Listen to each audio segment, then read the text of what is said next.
Hello DC family, welcome to new episode of law GNG. तो देखिए last turn पर हम लोग एजेंसी वाला टॉपिक कर रहे थे। एजेंसी में हम लोगों ने जो इंपॉर्टेंट पॉइंट्स पढ़े एक बार उसको फटाफट से रिकॉल कर लेते हैं। जैसे सबसे पहले मैंने आपको एक सब्स्टिट्यूटेड एजेंट और सब एजेंट के बीच में डिफरेंस कराया था।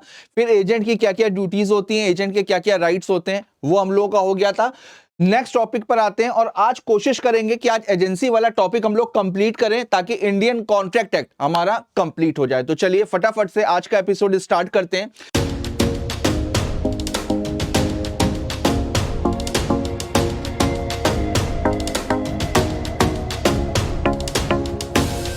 तो देखिए नेक्स्ट टॉपिक है आपका principals liability to third parties. तो अब देखिए थर्ड पार्टीज के लिए प्रिंसिपल की लायबिलिटी क्या होती है। अब बिल्कुल आसान सा टॉपिक है, मैंने आपको कई बार बताया है कि अगर एजेंट ने अपनी अथॉरिटी के अंदर रह करके काम किया है तो फिर लायबिलिटी हमेशा किसकी होगी? एजेंट के किए गए हर काम के लिए प्रिंसिपल लायबल होगा। तो एक बार फटाफट से देखते हैं principals liability to third parties. तो देखिए liability remains that of the principal and not of agent. अगर एजेंट ने अपनी अथॉरिटी के अंदर रह करके काम किया है तो फिर उस केस में लायबिलिटी हमेशा होगी प्रिंसिपल की। An agent also can not personally enforce contract entered into by him on behalf of the principal. Even agent अगर पर्सनली उसको इन्फोर्स कराना चाहे तो वो इन्फोर्स नहीं करा सकता। उस वाले कॉन्ट्रैक्ट को इन्फोर्स कौन करा सकता है? उस वाले कॉन्ट्रैक्ट को इन्फोर्स कराएगा प्रिंसिपल। एजेंट प्रिंसिपल के बिहाफ पर उस कॉन्ट्रैक्ट को इन्फोर्स नहीं करा सकता। तो देखिए तो नॉर्मली जो जनरल रूल है वो क्या है? As there is no privity of contract and passing of consideration between the agent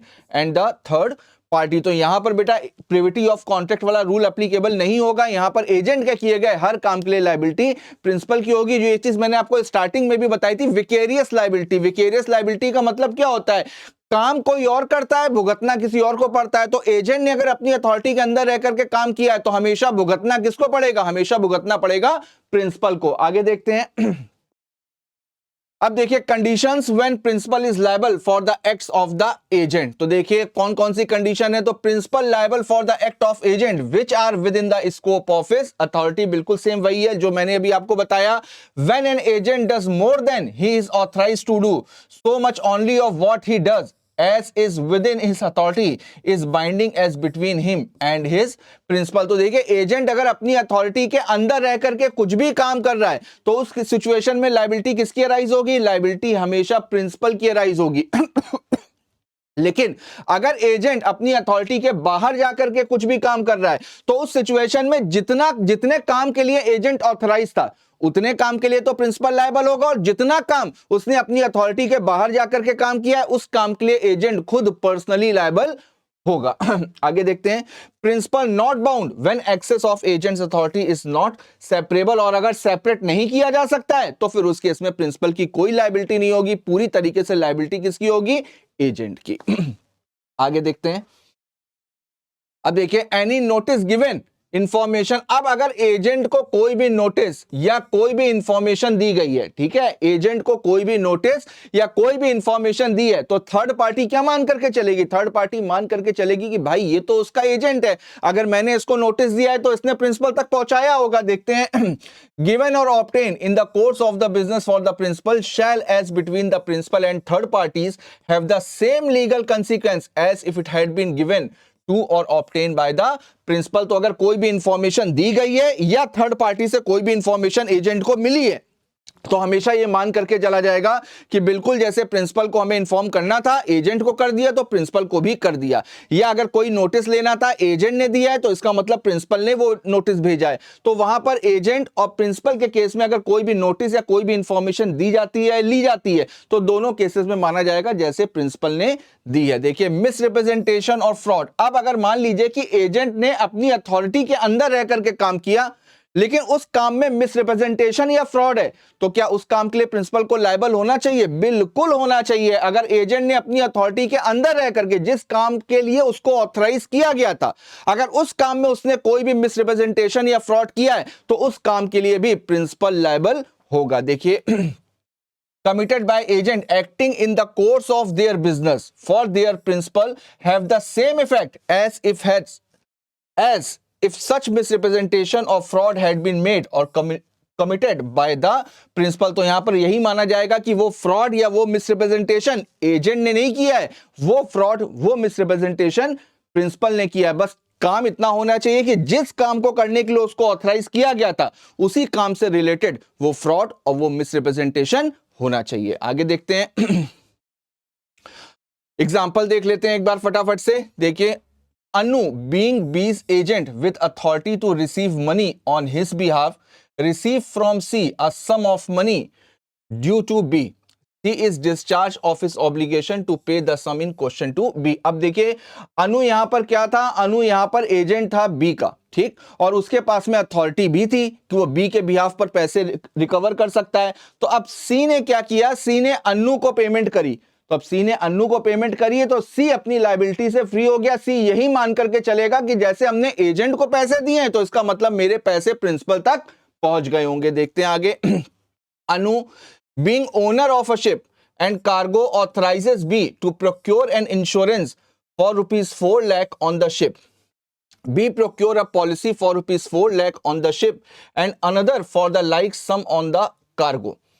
Anu is bound to pay the premium for the policy on the ship but not the premium for the policy on the cargo। को देखिए, जिस काम के लिए authorise किया है अगर उस काम की कोई भी रिस्पॉन्सिबिलिटी होगी तो वो पूरी तरीके से प्रिंसिपल की होगी, लेकिन उस अथॉरिटी के बाहर जाकर के कोई काम कर रहा है, अपने मन से कोई काम कर रहा है, तो उसके लिए प्रिंसिपल कभी भी लायबल नहीं होगा। तो यहां पर बी को ऑथराइज किया गया था और बी को क्या बोला था कि भाई आपको शिप का इंश्योरेंस कराना है, आपको शिप का इंश्योरेंस करवाना है, लेकिन उसने क्या किया, शिप के साथ साथ में जो कार्गो था उसका भी इंश्योरेंस करा दिया। तो उसने जिस काम के लिए बोला था यानी कि शिप के इंश्योरेंस के लिए बोला था, उसके प्रीमियम की रिस्पॉन्सिबिलिटी किसकी होगी, बी की। बाकी जो काम उसने अपने मन से किया है उसके लिए लायबल कौन होगा, अनु। चलिए आगे देखते हैं, थर्ड वाला, Anu is employed by B to buy from C certain goods of which C is the apparent owner, okay, and buys them accordingly. In the course of the treaty for the sale, Anu learns that goods really belong to D। अब देखो यहां पर कई सारी जब parties involve हो जाए ना, तो अगर आपको एग्जाम में इस तरीके के क्वेश्चन सॉल्व करने हैं तो हमेशा एक इसका चार्ट बना लो, एक इसके वर्किंग नोट बना लो। जैसे सबसे पहले तो यही देखना पड़ेगा कि कौन किसका प्रिंसिपल है, कौन थर्ड पार्टी है, कौन एजेंट है। तो अब यहां पर देखिए कि अनु को एम्प्लॉय किसने किया था, बी ने, यानी अनु क्या हो गया, अनु हो गया एजेंट, राइट। एम्प्लॉयड किसने किया था, एम्प्लॉयड किया था बी ने, ओके। बी क्या हो गया, बी हो गया प्रिंसिपल। किस लिए एम्प्लॉय किया था, सी से गुड्स को खरीदने के लिए। तो सी क्या हो गए, थर्ड पार्टी, ठीक। तो अब ये समझ में आ गया, ये एजेंट हो गए, ये प्रिंसिपल हो गए, ये थर्ड पार्टी हो गए, ठीक। अब देखते हैं क्वेश्चन में क्या है। In the course of the treaty for the sale Anu learns that goods really belong to D. अब जिन गुड्स को खरीदने के लिए बी ने अनु को एम्प्लॉय किया था, बी को रखा था सी से गुड्स को खरीदने के लिए, लेकिन बाद में पता चला कि जो डी है वो उन गुड्स का ओनर है, ठीक। अब आगे देखते हैं, but B is ignorant of that fact. अब बी को यह बात नहीं पता है लेकिन अन्नू को यह बात पता है। तो अभी हम लोग पढ़ करके आए ना कि अगर एजेंट को किसी बात की नॉलेज है या एजेंट को अगर कोई भी इंफॉर्मेशन मिली है तो इसका मतलब प्रिंसिपल को भी पता है, प्रिंसिपल को भी वो इंफॉर्मेशन मिली है। तो इसका मतलब बी को भले ही नहीं ना पता हो कि ये गुड्स किसको बिलोंग करते हैं, डी को, लेकिन अन्नू को पता है तो ये मान करके चला जाएगा अन्नू को पता है, तो इसका मतलब इनके प्रिंसिपल यानी कि बी को भी पता है। आगे देखते हैं, but B is ignorant of that fact. B is not entitled to set off a debt owing to him from C। अब इनको B को कुछ अमाउंट था वो C से सेट ऑफ करना था, तो ये दिमाग लगा करके चल रहे थे यार C के गुड्स को खरीद लेते हैं, जो अमाउंट C से लेना है उन गुड्स से हम एडजस्ट करा देंगे, उस अमाउंट को हम सेट ऑफ करा देंगे। तो अब देखिए यहां पर क्या बोला गया, against the price of the goods thus knowledge of the agent is treated as the knowledge of the principal. तो यहां पर अब भी उसको सेट ऑफ नहीं करा सकते, क्यों, क्योंकि अन्नू को यह बात पता थी गुड्स खरीदते समय कि गुड्स किसको बिलोंग करते हैं, डी को बिलोंग करते हैं, तो इसका मतलब इनको भी पता थी। तो इनका अमाउंट ड्यू है तो इनका अमाउंट इनसे थोड़ी ना सेट ऑफ हो सकता है, तो यहां पर प्रिंसिपल को पूरा पेमेंट करना पड़ेगा। मेरी बात समझ में आई। तो इस एग्जाम्पल लंबा चौड़ा एग्जाम्पल है, लेकिन इसका सार यही है, इसकी समरी यही है कि अगर एजेंट को कोई भी बात पता है तो ये मान करके चला जाएगा कि प्रिंसिपल को भी ये बात पता है। नेक्स्ट देखते हैं,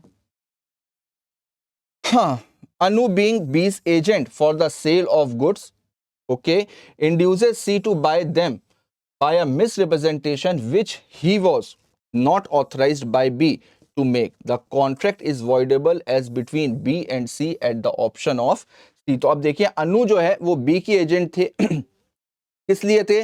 गुड्स को बेचने के लिए। अब उन्होंने इंड्यूस किया सी को कि भाई वो गुड्स खरीदना चाहते हैं, यानी इनका काम क्या था? इनका काम था बेचना, और ये कर क्या रहे हैं? ये खरीदने का काम कर रहे हैं। और किया इन्होंने क्या? मिस रिप्रेजेंटेशन के थ्रू किया है।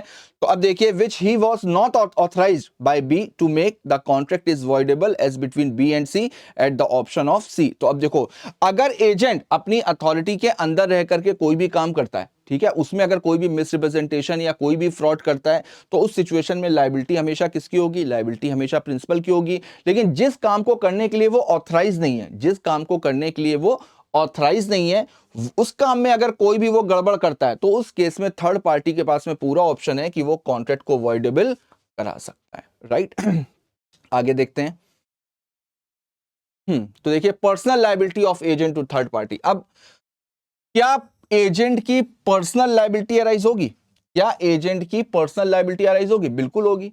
कब होगी? जब वो अपनी अथॉरिटी के बाहर जाकर के काम करेगा। जनरल रूल सबसे पहले देखते हैं। In the absence of any contract of that effect, an agent cannot personally enforce contract entered into by him behalf of his principal, nor he personally bound by them. तो अगर वो principal के behalf पर अगर कोई भी काम कर रहा है, तो ना तो उसकी पर्सनल लायबिलिटी अराइज होगी और ना ही पर्सनली वो कॉन्ट्रैक्ट को इन्फोर्स करा सकता है। ये भी हम लोग पढ़ करके आए हैं, अगर वो अपनी अथॉरिटी के अंदर रह करके काम कर रहा है। लेकिन नीचे कुछ एक्सेप्शंस दिए हुए हैं, कुछ सिचुएशंस दी गई हैं, यहां पर एजेंट पर्सनली लायबल हो सकता है। तो अब देखते हैं कौन कौन से एक्सेप्शन है। देखिए सबसे पहला, where the contract is made by an agent for the sale और purchase of goods for a merchant resident abroad और फॉरेन प्रिंसिपल। अब अगर प्रिंसिपल इंडिया में है ही नहीं, प्रिंसिपल इंडिया में है ही नहीं, तो प्रिंसिपल के ऊपर सूट कैसे फाइल करेंगे? तो वहां पर पकड़ा किसको जाएगा? पकड़ा जाएगा एजेंट को। वहां पर एजेंट पर्सनली लायबल होगा। प्रिटेंडेड एजेंट, प्रिटेंडेड एजेंट का मतलब क्या होता है? ऐसा एजेंट जो रियल में एजेंट है नहीं, लेकिन वो अपने आप को प्रिटेंड कर रहा है, अपने आप को दिखा रहा है कि वो एज अ एजेंट है। रियल में वो एजेंट नहीं है, लेकिन वो केवल अपने आप को दिखा रहा है कि वो एजेंट है। तो वहां पर भी एजेंट की पर्सनल लायबिलिटी अराइज होगी। ये चीज तो मैंने अभी आपको बताई कि अगर एजेंट अपनी अथॉरिटी के बाहर जाकर के काम करता है, तो भी उसके इसमें एजेंट लायबल होगा। Where the agent does not disclose the name of the principal. अब भाई आप प्रिंसिपल का नाम डिस्क्लोज नहीं कर रहे हो, तो थर्ड पार्टी जानेगी किसको? थर्ड पार्टी तो आपको जानती है, आपने प्रिंसिपल का नाम तो डिस्क्लोज किया नहीं, तो उस सिचुएशन में भी एजेंट पर्सनल लायबल होंगे। दूसरा, अगर प्रिंसिपल एग्जिस्ट ही नहीं कर रहा है या इनकॉम्पिटेंट है, तो उस सिचुएशन में भी लायबिलिटी हमेशा किसकी होगी? एजेंट। तो इन सारे केसेस में, ये सारे एक्सेप्शन में आते हैं, ठीक है, ये सारे एक्सेप्शन में आते हैं। इन सारे केसेस में एजेंट पर्सनली बाउंड होगा थर्ड पार्टीज के लिए। आगे देखते हैं availability of rights to third party. अब देखिए थर्ड पार्टीज के पास में क्या क्या राइट्स होते हैं अगर एजेंट के थ्रू किसी भी कॉन्ट्रैक्ट में एंटर किया है। तो देखिए rights to a contract made by undisclosed agent, the same right as he would have had as against the agent if the agent had been the principal। अब देखो, अगर इसको बोला जाता है अनडिस्क्लोज्ड एजेंसी, अनडिस्क्लोज एजेंसी का मतलब क्या हुआ? अनडिस्क्लोज एजेंसी का मतलब जहां पर एजेंट ने प्रिंसिपल का नाम डिस्क्लोज ही नहीं किया, जहां पर एजेंट ने ये बताया ही नहीं है कि कौन प्रिंसिपल है, कैसा प्रिंसिपल है, कहां का प्रिंसिपल है, कुछ भी नहीं डिस्क्लोज किया है। तो ऐसी सिचुएशन में हमेशा लायबल कौन होगा थर्ड पार्टी के लिए? हमेशा लायबल होगा एजेंट।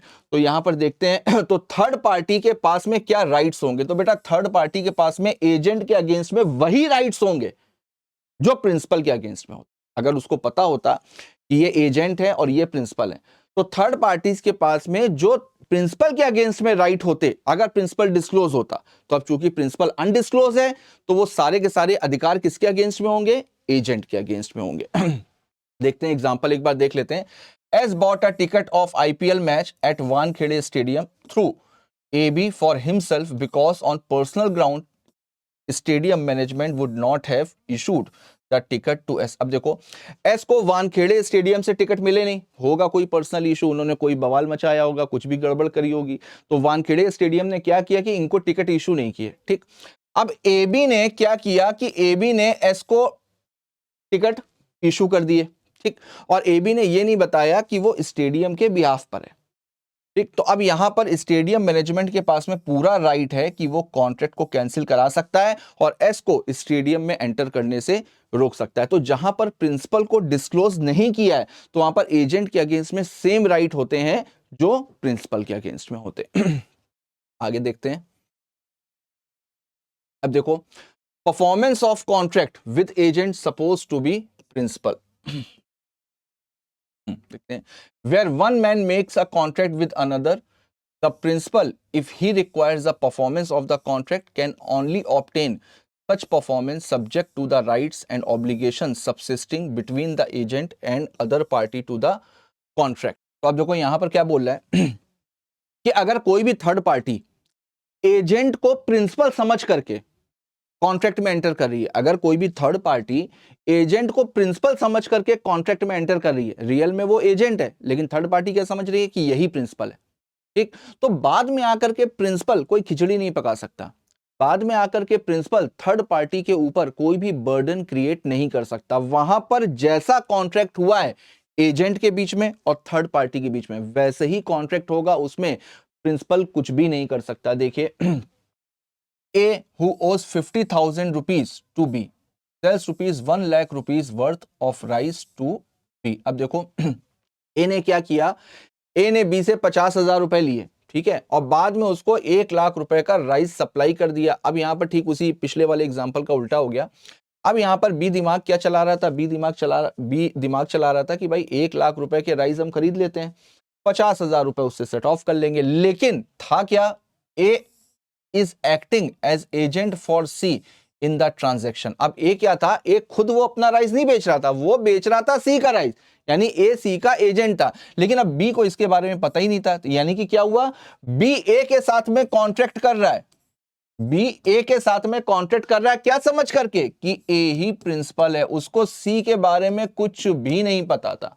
ठीक, तो अब देखिए रीजनेबल, और ना तो पता था और ना ही कोई ऐसी वजह थी जिसकी वजह से कुछ सस्पेंस क्रिएट हो या कोई सस्पिशियस ट्रांजैक्शन लगे, तो बाद में C can not compel B to take the rice without allowing him to set off his debt. अब भाई बी ने तो यही सोच करके राइस खरीदे थे कि वो इनसे सेट ऑफ करा लेगा, अब बाद में कहीं से सी निकल करके आ गया, वो कह रहे हैं भैया मैं प्रिंसिपल हूं, ए एजेंट है। तो लॉ क्या कहता है, ना भाई, अगर प्रिंसिपल एजेंट को प्रिंसिपल समझ करके कॉन्ट्रैक्ट कर रहा है तो जैसा कॉन्ट्रैक्ट किया गया वैसे ही परफॉर्म करना पड़ेगा, बाद में प्रिंसिपल आकर के कुछ नहीं कर सकता। तो बाद में सी अब बी को यह बात नहीं बोल सकते कि नहीं आपको सेट ऑफ नहीं करना, ये राइस ए का थोड़ी ना, ये राइस तो मेरा है। तो बी यहां पर उस अमाउंट को 100% सेट ऑफ करेगा, सी उसको सेट ऑफ करने से रोक नहीं सकते। तो बेटा इसका सार यही है, इसकी समरी यही है कि अगर कोई भी थर्ड पार्टी एजेंट को प्रिंसिपल समझ करके कॉन्ट्रैक्ट में एंटर करती है तो वो कॉन्ट्रैक्ट वैसे ही रहेगा, बाद में प्रिंसिपल आकर के कोई भी extra burden on third party create नहीं कर सकता। आई होप आपको समझ में आया होगा ये। अब देखिए, option to third person to sue the agent और द प्रिंसिपल। अब देखो, अगर अनडिस्क्लोज एजेंसी है या प्रिंसिपल के बारे में पता नहीं था या कोई भी वजह, तो भाई अब आप थर्ड पर्सन के पास में ऑप्शन क्या है, वो एजेंट को स्यू करे या प्रिंसिपल को स्यू करे या दोनों को स्यू करे। तो यहां पर कहता है कि भाई थर्ड पार्टी चाहे तो प्रिंसिपल को सूट भी कर सकती है और चाहे वो एजेंट को भी स्यू कर सकती है, या अगर दोनों को एक साथ भी करना चाहे तो एक साथ भी कर सकती है। देखिए, right of person dealing with agent personally liable, a person dealing with him may hold either him or his principal or both of them liable। ठीक है, consequences of inducing agent or principal to act on belief that principal or agent will be held exclusively liable, the agent only will be held liable, he cannot afterwards hold liable the agent or the principal respectively। अब देखो यहां पर क्या बोला जा रहा है, यहां पर थर्ड पर्सन के लिए कौन लायबल होगा, भाई या तो प्रिंसिपल की लायबिलिटी क्रिएट कर दो या एजेंट की लायबिलिटी क्रिएट कर दो या दोनों के ऊपर एक साथ लायबिलिटी क्रिएट कर दो। आप ऐसा नहीं कर सकते पहले एजेंट को लायबल कराया, एजेंट वाला मामला निपटा, अब फिर दोबारा से सेम मैटर के लिए आपने प्रिंसिपल को लायबल करा दिया। तो ऐसा नहीं हो सकता, आप डिसाइड करो या तो एजेंट को करो या प्रिंसिपल को करो या दोनों को एक साथ करो, लेकिन ऐसा नहीं कर सकते पहले एजेंट को सेम मैटर के लिए फिर सेम मैटर के लिए प्रिंसिपल को, तो बार बार नहीं कर सकते। देखिए example, A enters into a contract with B to sell him 100 bales of cotton and afterwards discover that B was acting as agent for C, A may sue either B or C or both for the price of cotton. तो या तो वो B के ऊपर करेगा, या वो सी के ऊपर करेगा, या वो दोनों के ऊपर करेगा। तो इसका आपको पहली बार में ही डिसीजन ले लेना है कि आपको किसके ऊपर सूट फाइल करना है, ठीक है। आप सेम सब्जेक्ट मैटर के लिए बार बार सूट फाइल नहीं कर सकते, ये सिविल प्रोसीजर कोड भी मना करता है। अब देखिए सेक्शन 201 टर्मिनेशन ऑफ एजेंसी। अब एजेंसी टर्मिनेट कैसे होगी, तो देखते हैं एक बार। टर्मिनेशन का मतलब क्या है?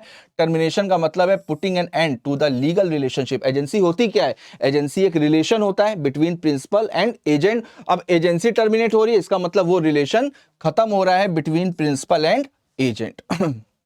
आगे देखते हैं। अब देखिए मोड ऑफ टर्मिनेशन कितने तरह से हो सकती है। रिवोकेशन, रिवोकेशन का मतलब कैंसिल कर दिया। रिनंसिएशन बाय एजेंट, यानी एजेंट ने खुद ही रिनंसिएट कर दिया, गिव अप कर दिया, या जिस पर्पस के लिए एजेंसी को क्रिएट किया गया था वो पर्पस ही अगर कंप्लीट हो गया है तो वहां पर एजेंसी ऑटोमेटिकली कंप्लीट हो जाएगी। देखिए डेथ ऑफ प्रिंसिपल और एजेंट, अगर प्रिंसिपल या एजेंट की डेथ हो गई है, या प्रिंसिपल और एजेंट अनसाउंड माइंड हो गए, या प्रिंसिपल इंसॉल्वेंट हो गया, या टाइम पीरियड एक्सपायर हो गया, तो इन सारे केसेस में एजेंसी टर्मिनेट हो जाएगी। एग्जांपल देख लेते हैं। Amit authorizes Bhim to buy 1000 bales of cotton on account of Amit and to pay for it out of A's money remaining in B's hand.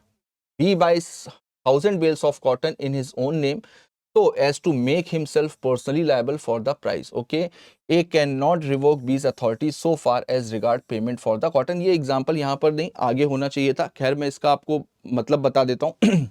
देखो अगर कभी भी प्रिंसिपल और एजेंट के बीच में एजेंसी वाला रिलेशन क्रिएट हुआ है, ठीक, और उस रिलेशन में अगर एजेंट का इंटरेस्ट है, उस रिलेशन में एजेंट का अगर इंटरेस्ट है तो उस एजेंसी को रिवोक नहीं किया जाता। मेरी बात समझ में आई? जैसे अगर सपोज करो एक इसका एग्जांपल ले लेते, ठीक है, क्योंकि ये एग्जांपल गलत जगह पर आया है, इस वजह से देख लेते हैं एक बार। जैसे सपोज करो कि ए ने बी को 10,000 रुपए उधार दिए, ए ने बी को 10,000 रुपए उधार दिए। अब वो वापस मांग रहा है, बी के पास में पैसे नहीं है, बी के पास में एक प्रॉपर्टी पड़ी हुई है। तो बी ने ए से बोला कि भाई एक काम कर, ये प्रॉपर्टी बिकवा दे और इस प्रॉपर्टी से जो पैसा मिलेगा उससे ये 10,000 रुपए अपने एडजस्ट कर लेना। ए ने बोला ठीक है मैं बिकवा दूंगा।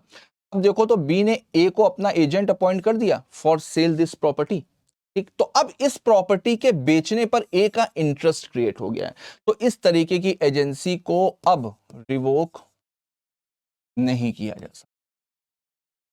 समझ में आया? तो अगर एजेंट का इंटरेस्ट है एजेंसी में तो फिर उस एजेंसी को रिवोक नहीं किया जा सकता। आगे देखते हैं, पीछे कुछ रह गया क्या? ठीक है। अब एक और एग्जांपल है, A empowers B to let out A's house afterwards A lets it himself, this is an implied revocation of B's authority. तो इम्प्लाइड रिवोकेशन भी हो सकता है बाय कंडक्ट। तो यहां पर ए ने बी को ऑथराइज किया था घर को लेट आउट करने के लिए, लेकिन बाद में क्या हुआ, ए ने खुद ही किसी को रेंट पर दे दिया, तो वहां पर ये इम्प्लाइड रिवोकेशन माना जाएगा। आगे देख लेते हैं। अब देखिए When the agency is irrevocable, ये सेम वही चीज है जो अभी मैंने आपको बताई। तो देखिए सबसे पहले where the agent has himself an interest in the property which forms the subject matter of the agency cannot be terminated to the prejudice of such interest unless there is an express contract for the revocation। तो same वही चीज है बेटा जो मैंने आपको बताया कि अगर एजेंट का खुद का प्रॉपर्टी में कोई भी इंटरेस्ट है, ठीक है, तो इस एजेंसी को रिवोक नहीं किया जा सकता, right, unless there is an express contract for the revocation. जब तक एक्सप्रेसली कॉन्ट्रैक्ट में मेंशन ना हो कि भाई हम जब चाहें तब आपको आपकी एजेंसी को खत्म कर सकते हैं। एग्जाम्पल देख लेते हैं। देखिए Arun gives authority to Bharati to sell Arun's land and to pay himself out of the proceeds the debts due to him from Arun. बिल्कुल सेम वही एग्जांपल है जो मैंने दिया। Arun can not revoke this authority nor can it be terminated by his insanity और death. Same वही चीज है जो मैंने आपको भी बताया। Effect of termination. अब टर्मिनेशन का इफेक्ट क्या होगा? तो सबसे पहले देखिए the termination of the authority so far as regard the agent so far as regard the third person. तो अब देखिए अगर एजेंसी रिवोक हो जाती है और थर्ड पर्सन को ये बात पता है, अगर थर्ड पार्टी को ये बात पता है कि एजेंसी रिवोक हो गई है, तो फिर उस केस में एजेंट अगर कोई भी काम करेगा तो फिर थर्ड पार्टी खुद लायबल होगी, वो एजेंट खुद लायबल होगा, प्रिंसिपल की वहां पर कोई भी लायबिलिटी नहीं बनेगी। मेरी बात समझ में आ रही है? अगर थर्ड पार्टी की नॉलेज में आ गई है कि एजेंसी को रिवोक कर दिया गया, उसके बाद भी अगर एजेंट के साथ में कोई ट्रांजैक्शन कर रही है तो फिर वहां पर प्रिंसिपल लायबल नहीं होगा, बस ये बात थर्ड पार्टी को पता हो।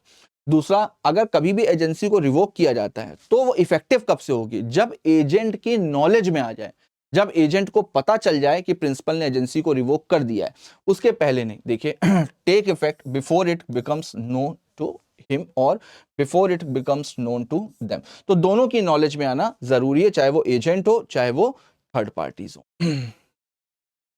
एग्जाम्पल देख लेते हैं एक बार। देखिए, Asim directs Bihari Lal to sell goods for him. Okay, Asim ने बिहारी लाल को अपॉइंट किया गुड्स को बेचने के लिए, ठीक है। Asim agrees to give Bihari Lal 5% commission on the price fixed by the goods. Okay, Asim afterwards by letter revokes his authority. अब बाद में असीम ने क्या किया? लेटर लिख करके अथॉरिटी को रिवोक किया। Bihari Lal after the letter is send but before he receive. अब लेटर भेज तो दिया गया लेकिन बिहारी लाल को वो लेटर मिला नहीं, उसने क्या किया? गुड्स को बेच दिया और ₹1 लाख। तो अब यहां पर बेटा सेल बाइंडिंग होगी। क्यों? क्योंकि एजेंट की नॉलेज में नहीं था। एजेंट को लेटर तो भेजा जा चुका है लेकिन उसको पता भी तो होना चाहिए। हम लोग ने इंडियन कॉन्ट्रैक्ट एक्ट में पढ़ा है ना स्टार्टिंग में, कम्युनिकेशन कब कंप्लीट होती है? जब सामने वाले की नॉलेज में आ जाए। तो वही चीज है यहाँ पर, तो उसको यहाँ पर वो कमीशन देना पड़ेगा। दूसरा देख लेते हैं, असीम डायरेक्ट बिहारी लाल हिज एजेंट। ओके, असीम प्रिंसिपल हो गया और बिहारी लाल एजेंट हो गया, टू पे certain money to Chaman Lal. Okay, Asim dies and Mr. Dhanush takes out the probate to his will. अब देखो, असीम ने बिहारी लाल को बोला कि भाई चमन लाल को पैसे देने हैं, ठीक। अब उसी बीच में असीम की डेथ हो गई और असीम की डेथ के बाद में उसकी जो भी प्रॉपर्टी है वो धनुष को जा रही थी अकॉर्डिंग टू विल। अब असीम की डेथ के बाद में बिहारी लाल ने क्या किया? उसको इस बारे में पता नहीं था कि उसकी डेथ हो चुकी है, डेथ हो चुकी है लेकिन उसको पता नहीं था। उसने क्या किया? उसने मनी पे कर दी चमन लाल को। तो यहां पर अब धनुष उससे वो पैसा क्लेम नहीं कर सकता। धनुष उससे वो पैसा क्लेम नहीं कर सकता क्योंकि उसको पता ही नहीं था कि उसके प्रिंसिपल की यानी कि असीम की डेथ हो चुकी है। तो यहां पर the payment is good as against Dhanush the execute. Clear आपको? तो देखिए, नेक्स्ट आता है आपका सेक्शन 209। अब सेक्शन 209 क्या कहता है कि यहां पर भी एजेंसी टर्मिनेट हो रही है, लेकिन कैसे हो रही है? प्रिंसिपल की डेथ हो गई है या प्रिंसिपल पागल हो गया है, अनसाउंड माइंड हो गया है, ठीक। तो अब इसको ऐसे समझो कि अगर प्रिंसिपल की डेथ हो गई है या प्रिंसिपल के साथ में कुछ भी अनसाउंड माइंडनेस के कोई भी इश्यूज हैं या प्रिंसिपल अनसाउंड माइंड हो गया, तो उस केस में ऐसा नहीं है कि एजेंट तुरंत के तुरंत फ्री हो गया, सब कुछ छोड़ छाड़ करके भाग गया कि प्रिंसिपल की डेथ हो गई है या प्रिंसिपल अनसाउंड माइंड का हो गया है तो चलो छोड़ करके एजेंसी भाग जाओ। वो तुरंत नहीं भाग सकता, उसके बाद भी ड्यूटीज बनती हैं। देखिए, when an agency is terminated by the principal dying or becoming of unsound mind, the agent is bound to take on behalf of the representative office the principal all reasonable steps for the protection and preservation of the interest interested to him. अगर उसके पास में कोई भी business है या कोई भी documents हैं या कुछ भी हैं तो सारे लीगल रिप्रेजेंटेटिव को देना, उसकी डेथ के बाद भी इस तरीके के स्टेप लेना ताकि उसके लीगल रिप्रेजेंटेटिव को कोई भी नुकसान ना हो। जब तक लीगल रिप्रेजेंटेटिव सारे के सारे चार्ज उससे ले नहीं लेता तब तक एजेंट की लायबिलिटी खत्म नहीं होती है, एजेंट सब कुछ छोड़ करके नहीं भाग सकता। तो देखिए, सॉरी, देखिए, टर्मिनेशन ऑफ सब एजेंट्स अथॉरिटी सेक्शन 210। अब देखो, अगर एजेंसी खत्म हो गई, अगर एजेंट ही खत्म हो गया तो एजेंट ने अगर अपने नीचे कोई भी सब एजेंट रखे हुए थे तो उनका भी काम वहीं पर ही खत्म। तो देखिए एक बार, termination of the authority of an agent causes the termination of the authority of all sub agent appointed by him subject to the rules regarding the termination of an agent's authority। तो बेटा जिसने appoint किया है अगर उसी को ही हटा दिया गया तो फिर उसके नीचे जितने भी लोग थे उसने जिनको जिनको अपॉइंट किया था उनको भी अपने आप हटा दिया जाएगा। तो यहां पर देखिए एजेंसी वाला टॉपिक कंप्लीट होता है आपका और इसके साथ ही इंडियन कॉन्ट्रैक्ट एक्ट का रिवीजन भी आपका कंप्लीट हुआ, राइट। तो बेटा यूनिट 1 से लेकर के इंट्रोडक्शन टू कॉन्ट्रैक्ट से लेकर के एजेंसी तक जितने भी सेक्शंस हम लोगों ने रिवाइज किए हैं, इंडियन कॉन्ट्रैक्ट में जो मैक्सिमम क्वेश्चंस आपको मिलेंगे वो बेटा इन्हीं टॉपिक से मिलने वाले हैं। तो प्रॉपर सारी की सारी क्लासेस आपने देखी होंगी, रिवीजन भी अच्छे से किया होगा, ठीक है। तो यहां से आपका इंडियन कॉन्ट्रैक्ट एक्ट कंप्लीट होता है। नेक्स्ट एपिसोड में हम लोग स्टार्ट करेंगे सेल ऑफ गुड्स एक्ट। तो चलिए तब तक के लिए इसको अच्छे से रिवाइज करिएगा, फिर नेक्स्ट एपिसोड में मिलते हैं सेल ऑफ गुड्स एक्ट के साथ में। चलिए तब तक के लिए all the best, goodbye, thank you.